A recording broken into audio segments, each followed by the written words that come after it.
Okay. Welcome, Landon, to the Inspired Idiot Show. Happy Tuesday. Yes, thank you so much for having me on. I'm really excited to be here today. I'm kind of coming off a high of a couple talks last week, so I'm kind of revved up and really excited to connect with you today.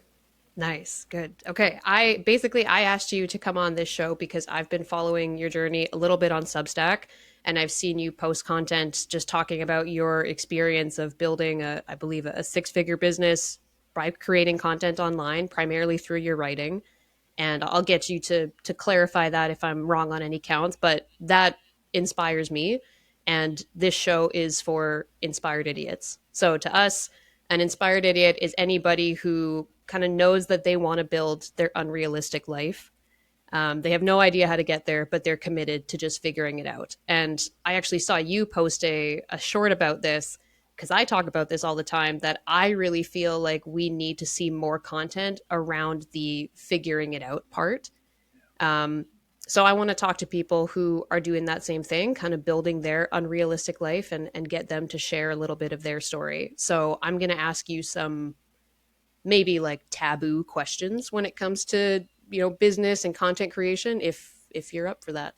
Yeah, I love it. I love the angle, and I'm like all about the truth, being as honest, as authentic, as transparent as I can. Because just like you said, we don't see enough dialogue around like the mess of entrepreneurship. We see so much highlight reel and the curated feeds, but we don't get a lot of like what's actually going on. I just launched an extra issue with my publication where I'm just trying to do a little bit more like behind the scenes content. It's a little bit spicier and just really trying to, it's like the topic of like the next book that I'm kind of noodling on. Just really trying to dig into like what actually goes on. Like, how can we actually like figure this out? It's not all about like this, 5-step process, three secrets to get there. So I'm really excited to dig in. Nice. Yes. Oh man, I feel like I already had several responses there. But the first thing I wanted to ask you is just if you could explain to like a sixth grader what you do, how would you explain it? Yeah. I just I had an entire slide on this of like I said I'm impossible to introduce at parties. This was a slide from my presentation last week, and is like I tell my parents that I'm in marketing because I really struggle with trying to like tell people what I do because I do so many disparate things. If I was trying to explain it to a sixth grader, I would probably say I help people sell things on the internet. I think that's kind of how I would distill it down in like its simplest form. You know, I'm a marketer, I'm a writer, an entrepreneur, but I think at its root, I help people sell stuff is kind of really what it all kind of gets down to when we like really trying to just like pierce straight to the truth of what it is. That's what it is.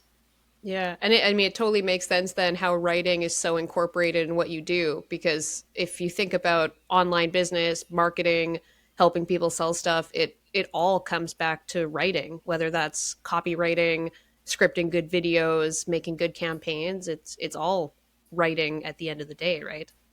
Yeah, totally. And I think that what I would like to move into is I would love to be able to say I'm a writer or I'm an educator. I'm a inspirational speaker. That's like I love teaching, I love educating, I love helping people, and it just has always been through the lens of business. I do have aspirations to span beyond that at some point in time in the future. Who knows if or when that'll happen? But yeah, writing is really kind of fundamentally what it all comes down to. Everything that we do has to be communicated to people in some way, shape, or form. And it's either through the written word or it's using the written word in terms of, an ad or in terms of like a script for a video. And it's always been a passion of mine, but over the last 2 years it's kind of been something that I've just really leaned into a lot more. Okay. So was it 2 years ago that you got started in online business, or what did that journey look like? Oh, my business journey has been a lot longer than 2 years. I wish that Yeah. I had one of these stories where it was like I started at 30 and then at 32 I was making $900,000 a year. Like, no, I've been in business for about 18 to 20 years, give or take. I lose track of time when it gets to that long. But I was running my own business in high school. So I was building websites, I was selling them when I went into college. I was doing contract work for my instructors at college. My like internship where I was supposed to go work with somebody for a year, they allowed me to just run my own because I had enough of a clientele that I had enough work to put in my hours for like my quote unquote internship for what I was taking in high school or in college. So I've been running my business for many years. It's taken some detours and it's taken different shapes and forms, but it's been marketing adjacent for nearly 2 decades. When I say 2 years, that's like my journey into really leaning into writing and really leaning into building my own personal brand and trying to allow that to kind of be like the foundation and backbone of what's driving my business forward. And that, it depends on where you want to take it. But like, I just wanted to start to move away from like service-based work of, you hire me to build out some marketing campaigns for you, and I need to be here at the desk doing stuff every single day in order to make money. And I've done that for, nearly 2 decades. And I wanted to get into not like passive income, but what I would refer to as passive-ish income or like leveraged income, to where I can do things and I make money when I'm not sitting at my desk. And that came on the back end of just being really, really burnt out and just coming to that realization that things needed to change. And then from there, that's when it was, okay, well, in order to do this, I'm going to need a personal brand. I'm going to need an email list. And I was so tired of all of the traditional forms of social media. I've recorded over 200 podcasts. I've had a YouTube channel. I've been on Twitter, been on LinkedIn, been on Instagram, been on TikTok. And I was just like, I don't want to script videos. I don't want to create thumbnails. I don't want to be in Canva. I was doing professional photo shoots, and like every post on LinkedIn had to have a graphic. I was spending so much time trying to be on these like 9 platforms. I was like, I like writing. Let's let writing do the work, just my words, without all of this extra, without the circus. And that's when I was like, okay, that's when I found Substack. And that's when I started to really lean into just allowing writing to be it for me. And, now it's done a lot for me in my business. And that's kind of what brought us to where we are today. Yeah. So what did you, I mean, I totally understand that feeling of dabbling in all the different platforms and kind of trying to find the one that I guess feels right to you. Sometimes it's not just one, but I think we can all probably attest to it's not all of them. So how did you, I guess, like what kind of changes did you notice in your business when you went from kind of trying to be everywhere to focusing on Substack?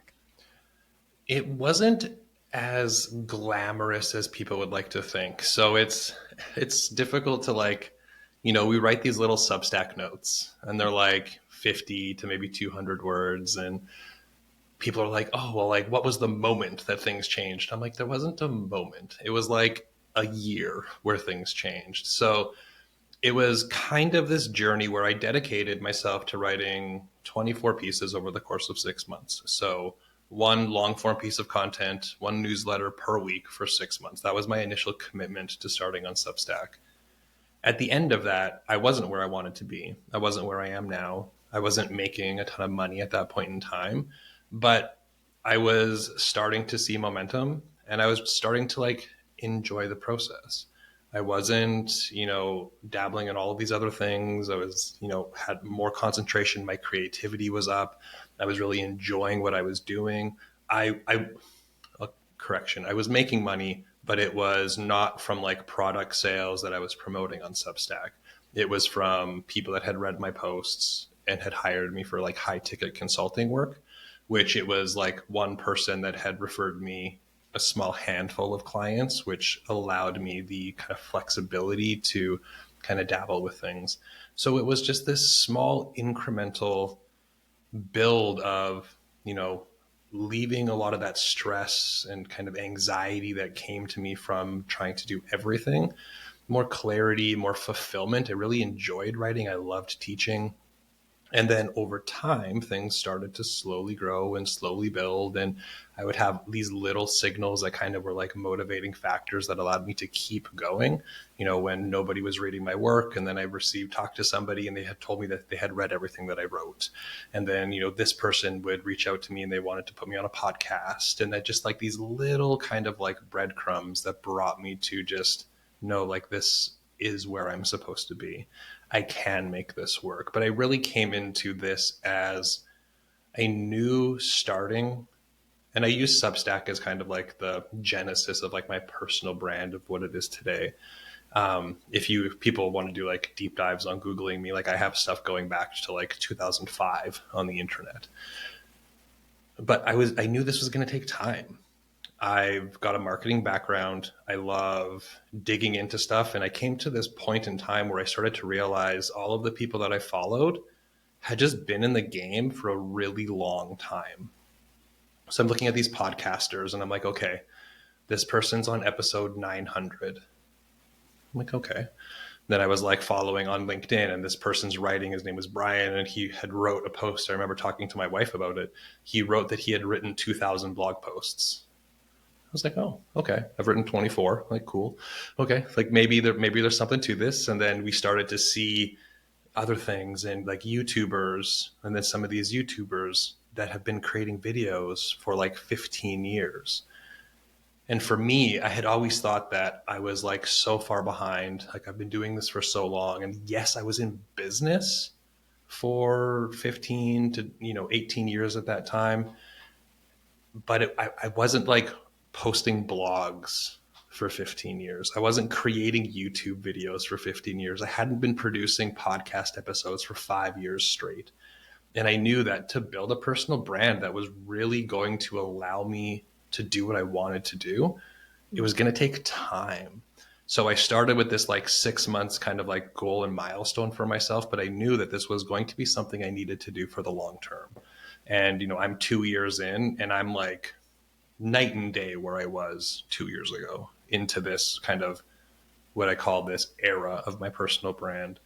And I'm not stopping. Like it's created so much for me. And whether it is on Substack or whatever comes out next week, like I'm not going to stop trying to build my own personal brand, because I just see so much value in that from like an opportunity standpoint when it comes to business. Yeah, 100%. I see a personal brand kind of similarly. Like it's really easy to look at other personal brands and other people you admire and think like, I need to be moving faster. I want to be where they're at. And that's kind of goes back to what we were talking about before of seeing a lot of the kind of success stories and not always seeing the behind the curtains. But I do think that a personal brand is an investment and it's a long-term play, and it's really hard when you are kind of taking a lot of advice from different people and people talking about like, LinkedIn is the platform to be on. No, it's Substack. No, Medium's making a comeback. So how did you, it sounds like you kind of cleared the slate of trying to do all these things, the different platforms, the podcast, the YouTube, and you focused on Substack primarily, or are you still kind of transferring that content over anywhere else? I publicly, I'm just on Substack. Secretly, I post things here and there. Am I consistently active anywhere else? I reshare a lot of my Substack articles to Medium. I pay zero attention to Medium. I don't even know how many followers or subscribers I have. I copy paste and I publish it to a publication. Occasionally they get boosted, and I make a few $100s a month. That's cool. I pay like people are like, so what's the strategy for Medium? I'm like, I have no idea. Like I don't even think I've read an article on Medium. I post it there because somebody talked about it and it makes me a bit of money. I share my long form content to Facebook, just on my personal Facebook page, because I have 2 decades of people that I've networked with that just follow me there. So it's more so just to kind of stay top of mind. My stuff gets almost no reach, but like occasionally somebody I know will like something, and it's just for them to be like, I stay top of the. I've had people be like, oh yeah, like when I think of ads, I think of Landon, because they just see my stuff there. So that's purely based off of like a brand awareness standpoint. But the only place I actually put intent into is Substack. Um, I haven't even logged into TikTok in years. It's been a very long time, 2 years maybe, since I've been on Twitter. Occasionally, I'll like throw a post out on LinkedIn just cuz. And then every now and then, I'll like share something to Instagram just because I have a lot of people that are on Instagram, and my day job, so to speak, is I run paid advertising. So I still have to be kind of like semi familiar with like the meta ecosystem. And I'm also, part of my future for scaling is leaning into more paid advertising for myself. So I still kind of like to dabble here and there, but that's like, I just did a podcast. They shared a bunch of clips with me. So I just posted one of those clips. I don't put any like intention into trying to master those algorithms or anything like that. Nice. Okay, that makes sense. So if you could, you've been on Substack for a couple years now. If you could take me back to when you first started, kind of walk me through the journey of what your progression on Substack has looked like. Yeah, like the early days of Substack were Saturday mornings, sitting in my office, microdosing mushrooms, and writing for 1 to 2 hours. It was like sit down, plan, write, publish before I left. That was once a week. I only did it on Saturdays. I didn't really spend much time on the platform outside of that. I was subscribed to a few people. I like actually read the posts at that time because I was subscribed to like 3 publications. And then it probably stayed like that for a good 4 to 6 months. I can't remember when I posted my first Substack note, but like it was like months into my journey before I even like knew notes were a thing. I tried to Google because I was like, I don't even remember notes when I first started on Substack. But when I Google like when notes were released, they were there. But it like that wasn't like the primary thing you saw when you opened up the app. So, and then it just kind of started to build as I started to pay a little bit more time into it. It was a lot of like, okay, let's try and make my articles better. Let's read a couple books. Like the books by Nicholas Cole were a couple that I've read and really tried to adopt into what I do. Getting better with my articles and just really trying to stay consistent as a writer. And then from there, like I didn't grow a whole lot inside of my first 6 months on Substack. It wasn't until believe March of 2024 that I started to kind of see some traction. And I just know this because I put slides together with these dates on them. It was at that point in time, I had somebody reply to an article that I wrote inquiring about working with me. And that was kind of like a light bulb moment for me where I was like, okay, like, yes, there is the capability of doing this. And then I think it was the following month in April that I had somebody read my work, refer me a few clients, which has gone on to generate me over 6 figures in revenue from those clients and referrals that have come from that kind of base of business. And then I think I went viral for the first time in August of last year. And then my trajectory from kind of around that kind of like that spring, summer of 2024, my trend line was like flat and negative. Like I'm not kidding. I can show screenshots of it.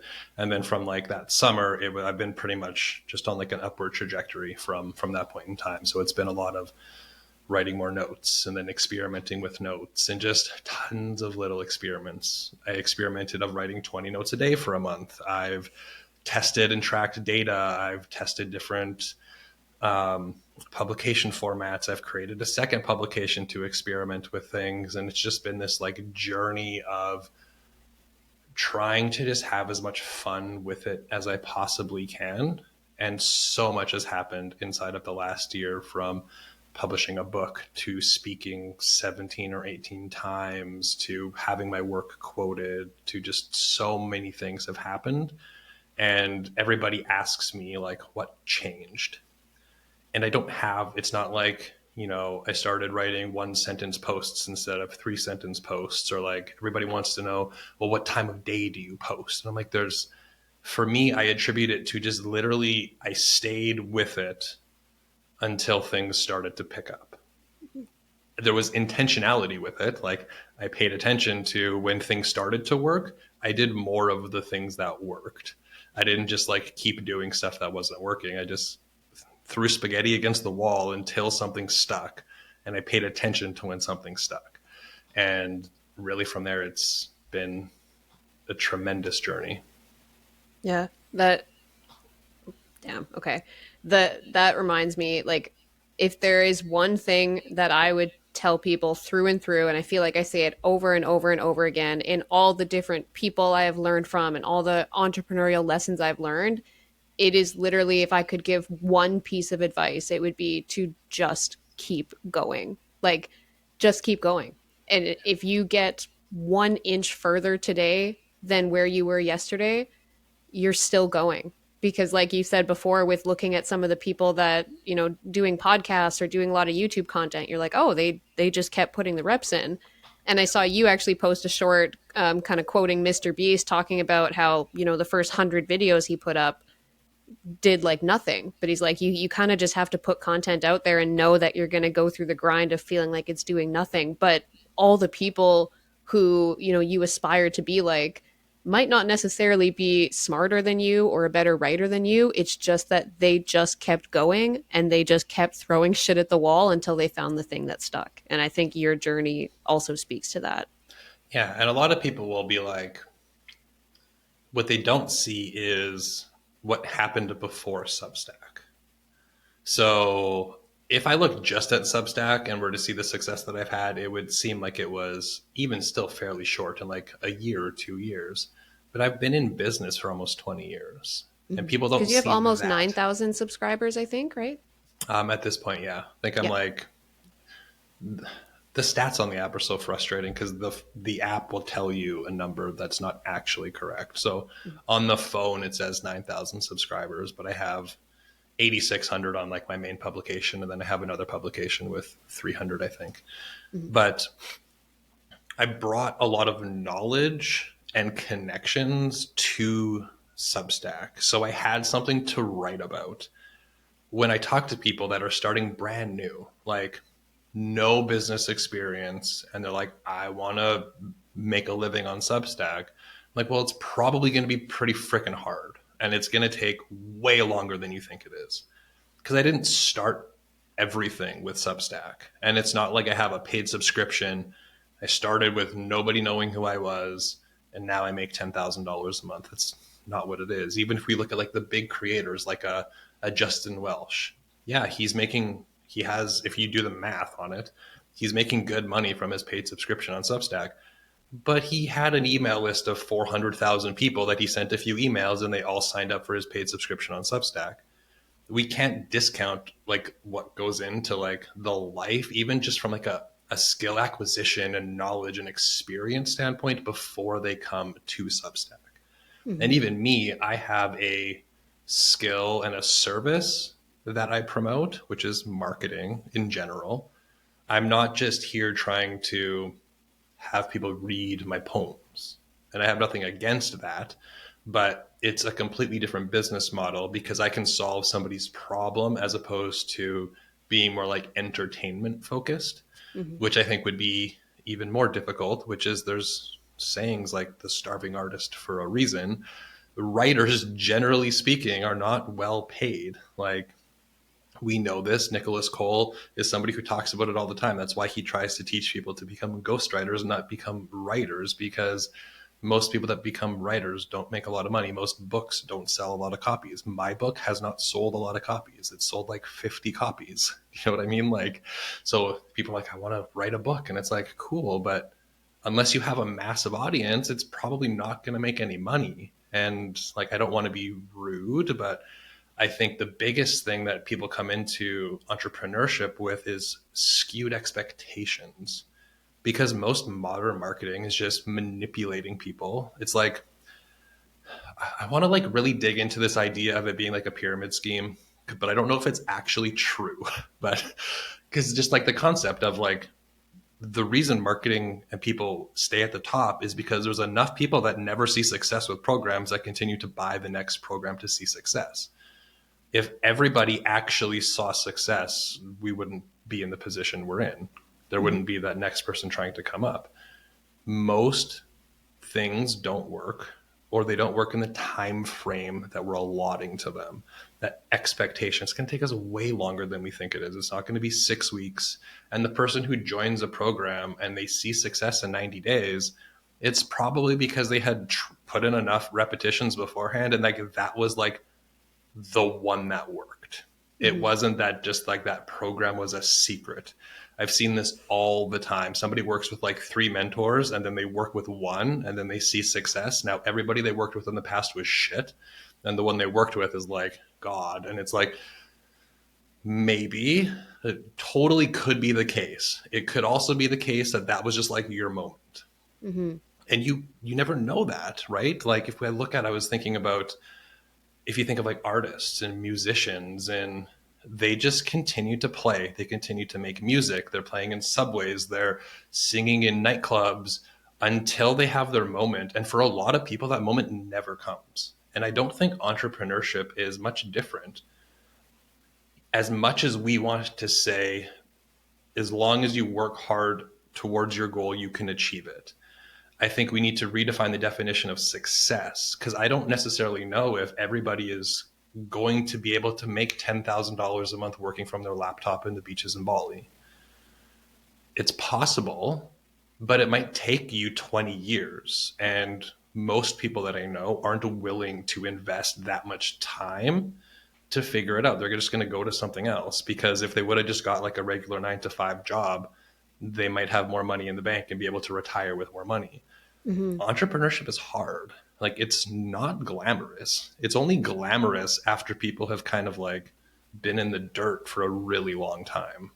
Yeah, but I think that goes back to what you were saying before, that like you kind of have to keep going and have to keep throwing shit at the wall and see what sticks. And you might have to go through, 3 or 4 programs or 3 or 4 mentors until you find that thing that finally clicks. And it might not necessarily be that that thing was the magic key that you just needed to find this whole time. It's that you got all that experience, all those failures, all of that time of figuring out what didn't work to now be in the place where this person or this program came in and everything just kind of fell into place. But if you don't keep going through all that sludge, then you're never going to get there. So I'm very big on, like, I think a really big part of this journey is finding a way to love the journey and know that you're on it for more than just some like imaginary finish line that you keep telling yourself you're going to cross and then suddenly everything's going to change. Because even in my experience, I look back to like where I wanted to be like 5 years ago. And I'm like, I think about this often. I'm like, if 5 years ago me looked at where I am today,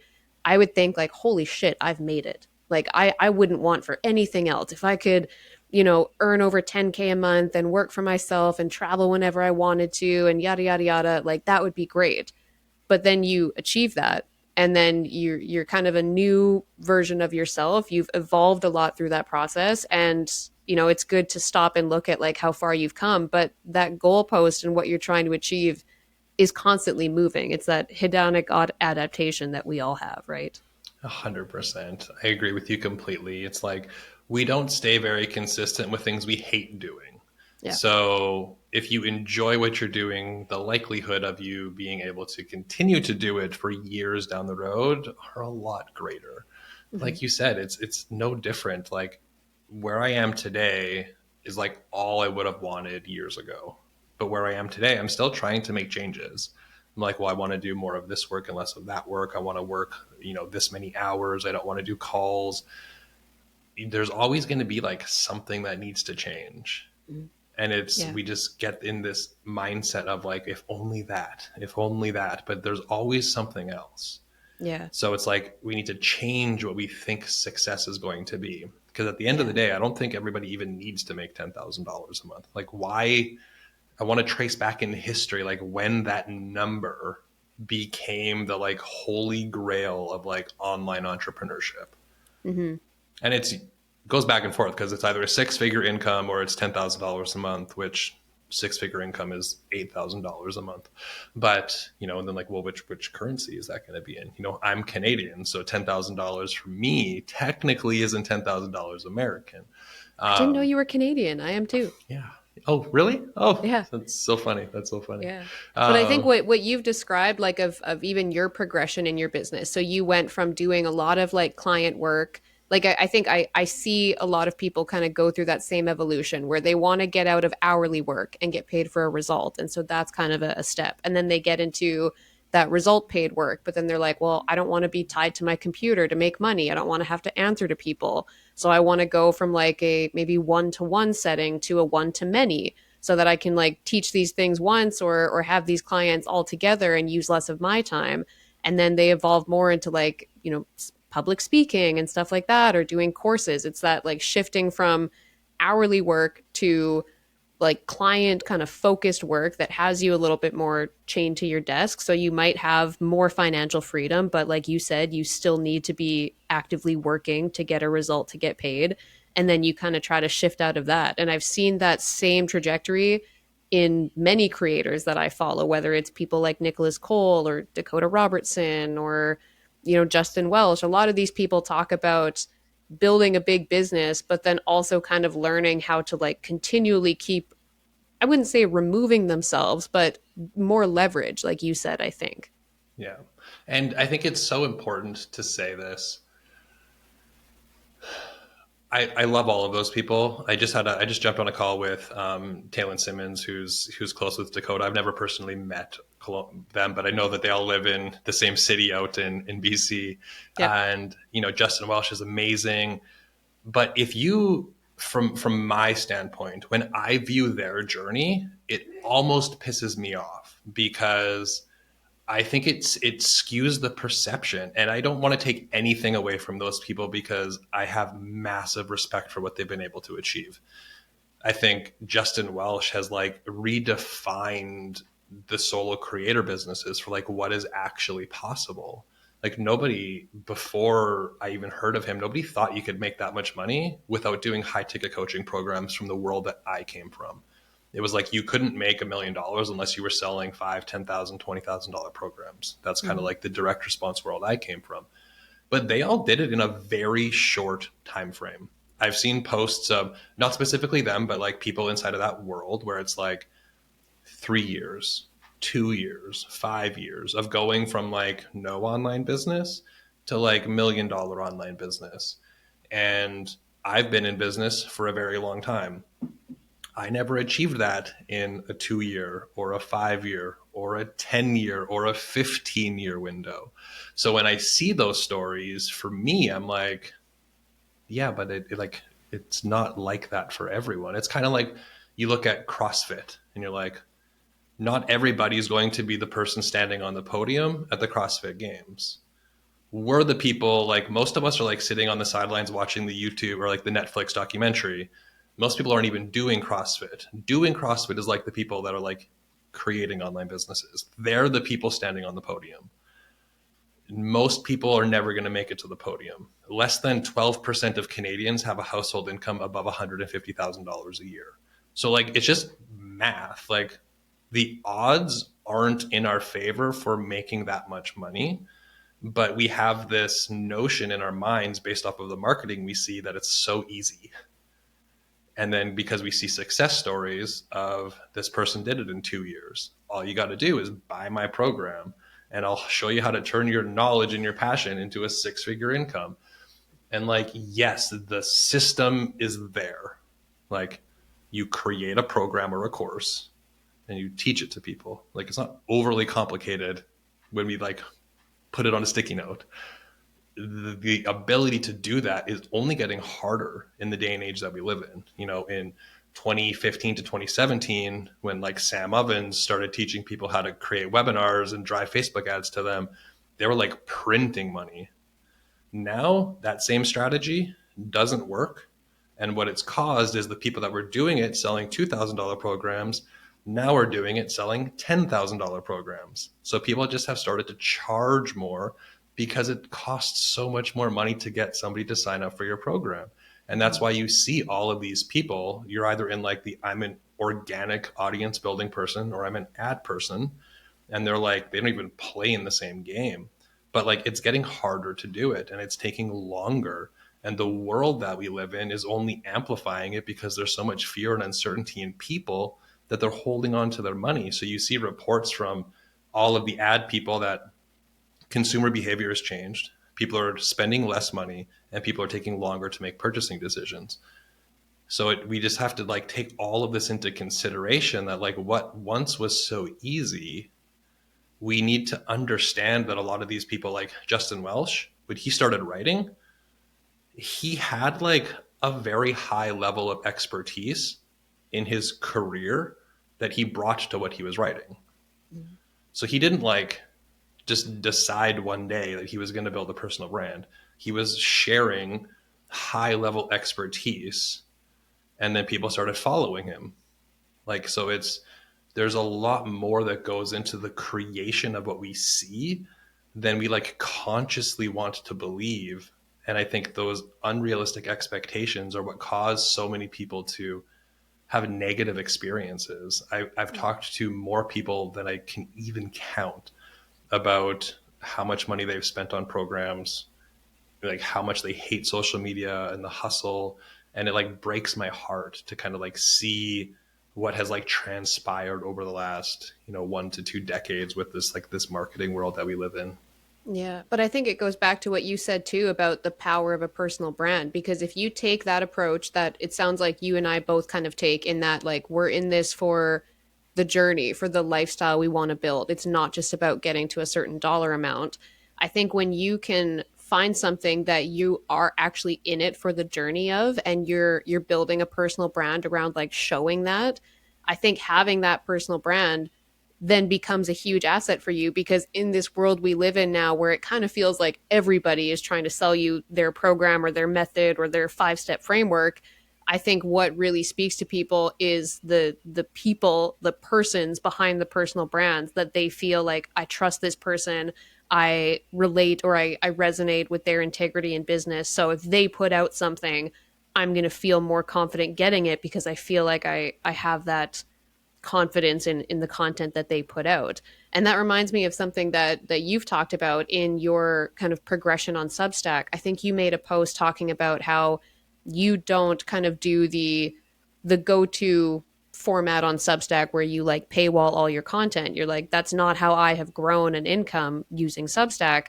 I put my content out there for everybody, and I have other methods that I, basically monetize my Substack content. So can you talk a little bit about that and like what, I guess, kind of got you to take that approach as opposed to just trying to get as many paid subscribers as possible? Yeah, absolutely. And just to kind of recap what you said, I do believe like I just have loved becoming exposed to creators when I came from a marketing world. And I feel like marketers have so much to learn from people that create, and creators have a lot to learn from marketers as well, because you got to be able to sell your work if you want to make money. But we need to be like, sometimes the people that put themselves in the best position are the ones that never intended to do it in the first place. They like built up an audience because they weren't trying to build up an audience. And it's so interesting how that happens. But when I came to Substack, I noticed that a lot of people it was the paid subscription model. And very early on, so I've written a lot of posts that have gone viral on this topic because it's super controversial on Substack. The very first one I wrote, was my reasoning behind it was kind of threefold. Like, first off, if I put my content behind a paywall, it's going to throttle my growth. I'm not going to grow as fast if people can't access my content. It's like my focus is to grow. So I want as many people to get access to my content and to share it and to find value in it. Two, I have been on the receiving end of a lot of like shame-based sales calls where I have felt ashamed because I couldn't afford a program, or I've been made to feel guilty because I wasn't willing to put it on a credit card, and like all of these sayings like people who pay attention, and if they really want it, they'll make it work. And I don't like that. I believe that $10 can be expensive to one person and not expensive to another person, just the same way that, I don't second guess purchasing a Starbucks coffee every day where somebody else might not be able to. And then, I don't know, somebody that's making $5 million a year is going to find things to not be expensive that I can't afford. it's relative to the person. It doesn't matter if it's $97 or $9,997. So I have a value of, I want to make information accessible. I don't want to just make everything super expensive. It's also why I don't have a $10,000 coaching program, because I'm like, okay, well, I want things to be more accessible and I don't have the answer to it, but that's a value of mine. And then I also was looking at it objectively going, the platform is really young. You know, they've got at now 35 million monthly active users. LinkedIn has a billion. Meta has 4 to 6 billion. So it's like a 30th the size of LinkedIn. So it's only going to get harder in the future. Like we look today, it's like people are struggling to get paid subscribers now. They're trying to grow the platform, so it's only going to get harder, and it's going to be like Netflix, where now you have like 7 subscription services. You don't even check all of them anymore. We're seeing people that are like, I can't keep up with all of the publications I'm subscribed to. There's so much free information on the internet, so I was like, I'm just going to make my stuff free. But at the same time, the message behind me doing that and sharing it isn't that I'm like anti-paid subscriptions. I'm like pro, there's always a way to find something to do that aligns with you. There's infinite ways to grow a business. Substack, you don't have to monetize that one way. Like I'm now selling like sponsored ads inside of my newsletters. 2 years ago, I didn't even know that was a thing. So like find something that aligns with you. If you don't like the way that people are doing it, find a way for you to do it. So everything I do is an experiment. No paid subscriptions is an experiment. Maybe one day I'll launch a paid subscription, but it's going to be an experiment and I'm going to find how to do it my way. I launched products at various prices as experiments. I just launched a product for free. I was like, hey, let's do this pay what you want thing. Let's see how that works. Made a lot of money off of it. Didn't expect that to happen, but it's like I'm constantly trying to find alternative ways so I can give people new perspective on like you don't have to do it that way. Mm-hmm. And that's really kind of like what I try and pull that core message to. Okay. So is that something that you did on Substack? Like you put out this product and you set it up so that people could pay whatever they wanted for it? Was it like an e-product or what was that about? Yeah, so it was a swipe file, and I had this idea. I was writing a post and I was going through like my templates or like my best performing headlines. And I was just like kind of like matching up kind of like what made them work. And I was like, this could make like an interesting little product, like to teach this to people. So I asked my community, I was like, would you guys want this? Like if I put together a file that contained like my top headlines, notes, and like the structure for my posts. A bunch of people said yes. So I made it. And then I was like, what should I price this at? I'm like, I'm not really sure. I was like scrolling through Gumroad and I was like, pay what you want. I was like, sure, let's try that. Let's allow people to choose what they pay. I was like, this kind of makes it like a lead magnet. If they don't want to pay, maybe they'll pay. And it's made me $100 a day so far this month. Nice. Was that like on Because like Stan Store or something or like an on e-commerce on platform? on Gumroad. Oh, Gumroad. Okay. Yeah. Not familiar with it. That's cool. So, but yeah, it's pretty much the same. It's just like can host your courses. And it's just like this little experiment. Because to me, when I look at it, I'm like, okay, well, this makes it even more accessible. If somebody sees the value in it, then they can pay. If they see the value in me, then they can pay. But if they're not in a position to, like, I'm not going to try and shame them because they don't want to pay. Maybe they don't have the trust in me yet. Maybe they need to see more of me to know whether I'm worth investing in. Mm-hmm. And like I was so surprised because like moments after, I had people paying $100 for it. And I was like, oh shit. Like, yeah, hundreds of people have downloaded it for free.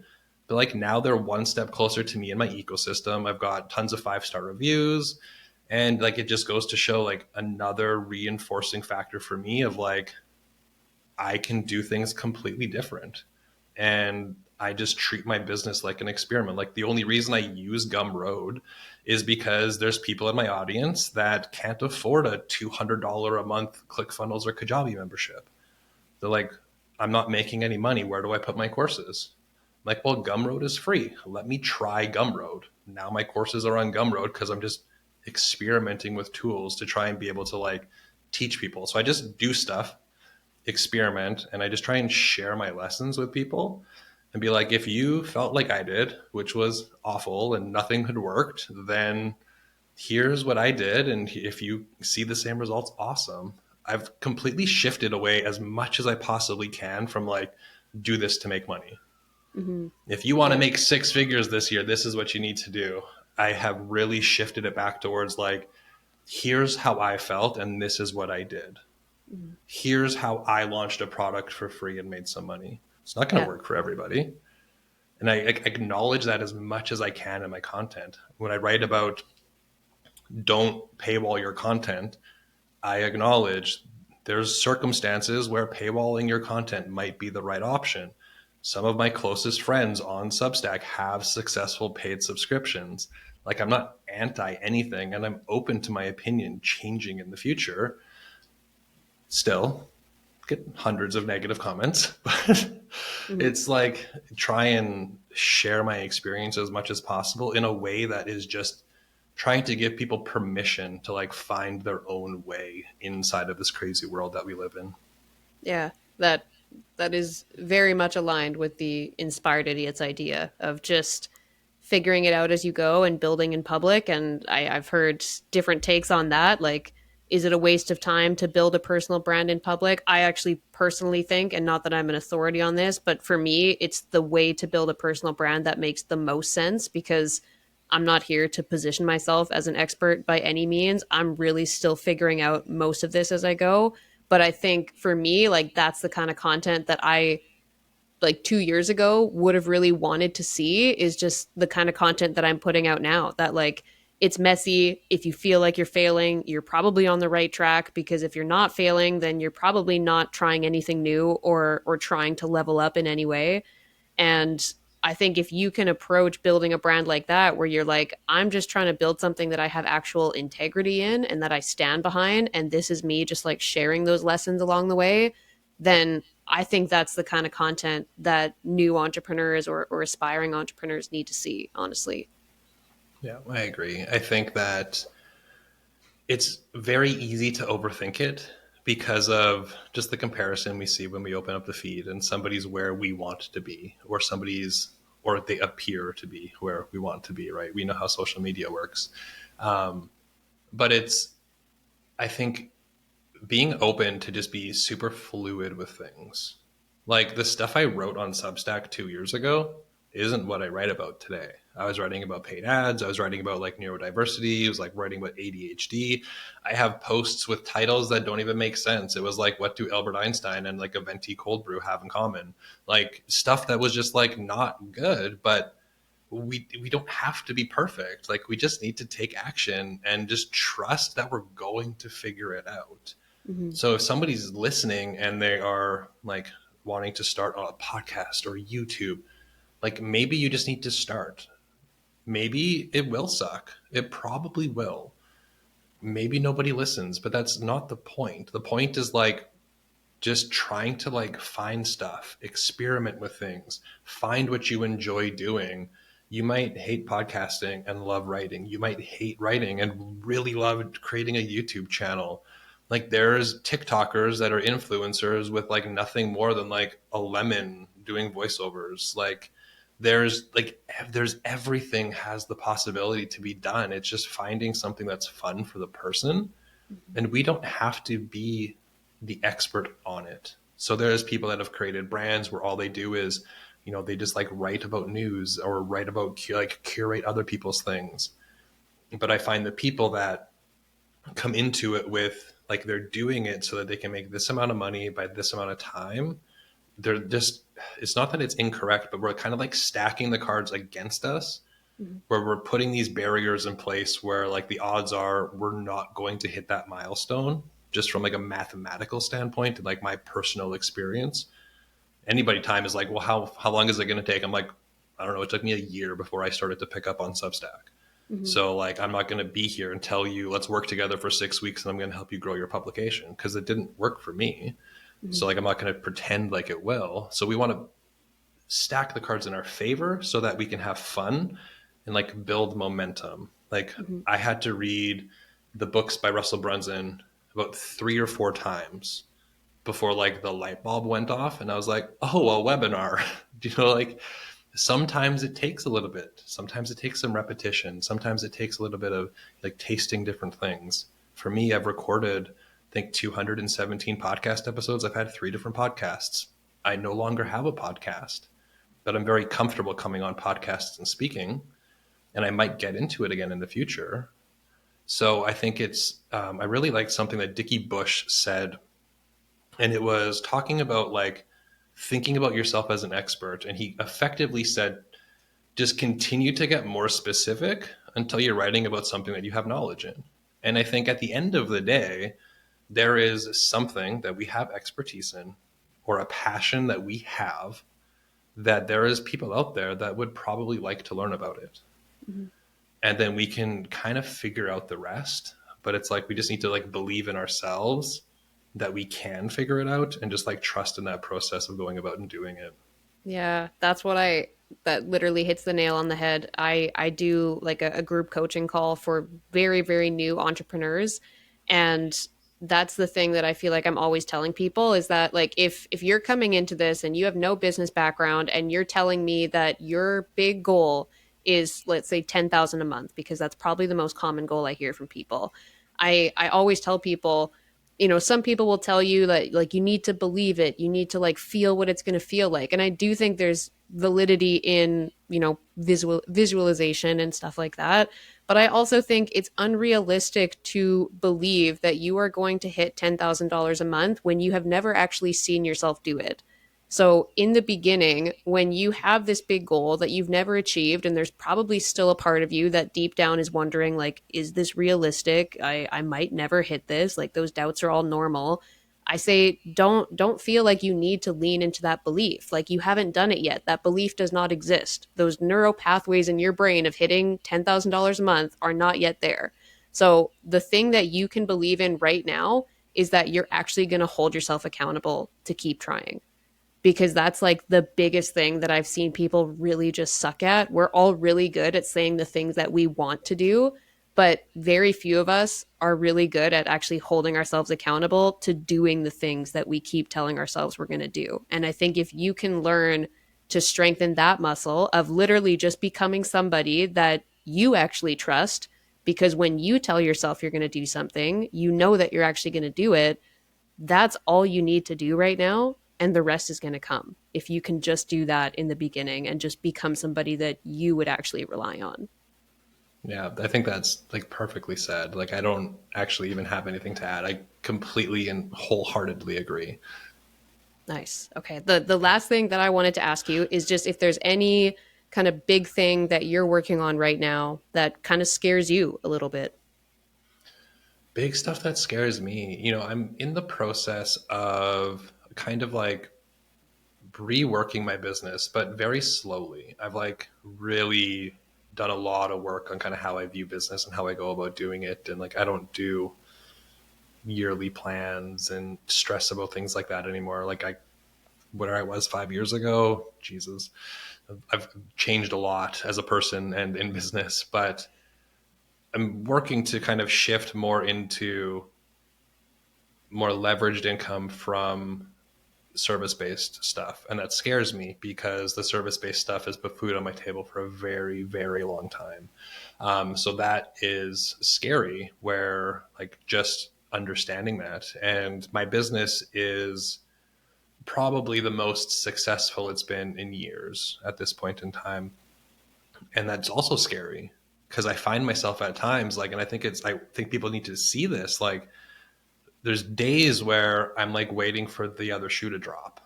Like, when is this all going to like come crumbling in? Maybe I need to do some more visualization or like put some, messages on my mirror to read to myself every morning. But I just think that these things are all real. This shit is scary. So those are things that scare me right now. And I'm also going through a very big kind of like personal evolution in terms of like my values of, okay, like getting honest about financial incomes. Like I've always said, I was never truly motivated by money. When I look at the decisions I've made, from closing businesses to things that I just didn't do that were making me money, and it's like, okay, like what does that actually mean?